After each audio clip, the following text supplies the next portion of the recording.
Hey there, and welcome to Borderlines, where we turn the chaos of immigration headlines into something you can actually understand, and maybe even talk about over lunch. I'm Julian, and it's Thursday, April 10th. Today's stories are as wild as they are real.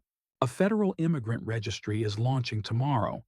A fast-track deportation policy might have skipped a few constitutional steps, and one man got deported by mistake. Now the Supreme Court's involved. You've got 10 minutes. Let's get into it. First up, the registry. Yep, a federal judge has just approved a nationwide registry for undocumented immigrants. Starting tomorrow, Friday, anyone over the age of 14 without legal status will be required to register with U.S. Immigration Services. That includes your name, your address, your fingerprints, basically, full disclosure. The official line? It's a national security move. But advocates and critics aren't buying it. They're calling it what it looks like, a digital paper trail for mass deportations. And here's the kicker. If someone doesn't register, they could face fines or even jail time. Not optional, not symbolic. It's real. This is already sparking backlash from immigrant rights groups and legal teams across the country. Protests are being planned, lawsuits are being filed, and immigrant communities already feeling the fear. We'll keep watching how this unfolds, but if this sounds extreme to you, you're not alone. Our second story, deportation roulette. The U.S. government just tried to rewrite the rules for who goes where, and a federal judge is not having it. A new fast-track deportation policy lets immigration officers remove people to any country willing to accept them, not just the one they're from or the one named in their asylum case. So, if you're from Venezuela but Guatemala says they'll take you, that's where you could end up, even if you've never been there before, even if it's not safe.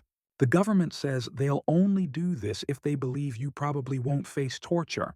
That's literally the word they use, probably. And the judge? He's raising some serious red flags. He questioned how the government can guarantee safety without giving people a fair chance to argue their case. The Justice Department responded by saying migrants had chances earlier to speak up, but the judge isn't convinced that due process has been respected. So, now we wait. A ruling on whether to block the policy could come by the end of the week. And if it's struck down, it'll be a major blow to fast-track deportation efforts. Now for the third story. And this one's personal. Kilmar Abrego Garcia was living in Maryland. He had a clean record, a job, a home. And somehow, he still ended up deported. By mistake. No hearing, no criminal charges, no warning. One moment he was here. The next, he was sent to El Salvador. Now the Supreme Court has stepped in, ordering the government to help get him back. Not fly him back, not give him a plane ticket, just facilitate his return. He's now hiding in El Salvador, scared for his life, while his family back in the U.S. tries to undo a system error with life-altering consequences. This case is more than just one man's nightmare. It's a sign that the system doesn't just make mistakes, it can make them permanent. Immigration lawyers and watchdog groups are warning that this isn't an isolated incident. And now, with the registry going live and fast tracks being pushed, stories like Kilmar's might become more common than rare.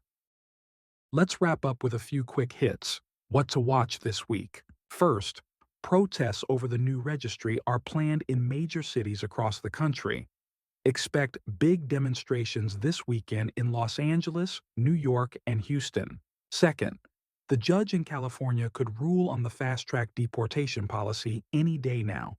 If it gets blocked, the administration will be forced to regroup, fast.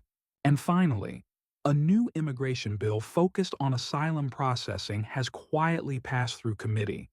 It's not law yet, but it's picking up support from both sides of the aisle, something we don't see every day. We'll be tracking all of it for you. All right, that's it for today's episode of Borderlines. If you learned something, pass it on.